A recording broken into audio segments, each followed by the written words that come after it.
সিরাজগঞ্জ সদর উপজেলার খোকসাবাড়ি ইউনিয়নের শালুয়াভিটা বাজারে করোনাকালীন সময়ে জনস্বাস্থ্য প্রকৌশল অধিদপ্তর নির্মাণ করেছিল অস্থায়ী বেসিন।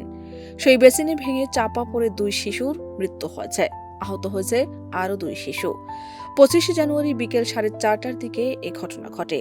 চাপা পড়া আহত 4 শিশুকে উদ্ধার করে হাসপাতালে নেওয়া হলে চিকিৎসক 2 জনকে মৃত ঘোষণা করেন।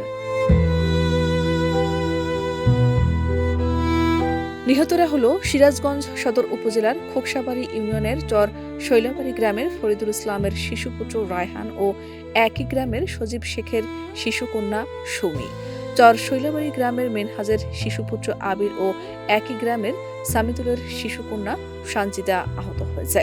এটা ছিল পরিত্যক্ত, বহুদিনকার পরিত্যক্ত। আর উপরে বাচ্চারা উঠে খেলাধুলা করতেছে, করতে করতে ঢবস করে পড়ে গেল। পড়ে যাওয়ার সঙ্গে সঙ্গে এই 3 জন তলে পড়ছে। আমরা তারপর তুললাম, তোলার পরে দেখি যে 3 জনের অবস্থা খুব ভয়াবহ।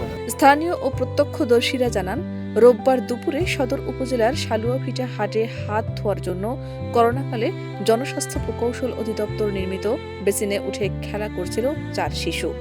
হঠাৎ বেসিনটি ধসে চাপা পড়ে রায়হান, সুমি, আবির ও সঞ্জিদা। তাৎক্ষণিকভাবে তাদের উদ্ধার করে সিরাজগঞ্জ 250 শয্যা জেনারেল হাসপাতালে নেওয়া হলে কর্তব্যরত চিকিৎসক রায়হান ও সুমিকে মৃত ঘোষণা করেন। এ ঘটনায় এলাকায় শোকের ছায়া নেমে এসেছে। স্বজনদের কান্না ও আহাজারিতে এলাকার বাতাস ভারী হয়ে উঠেছে।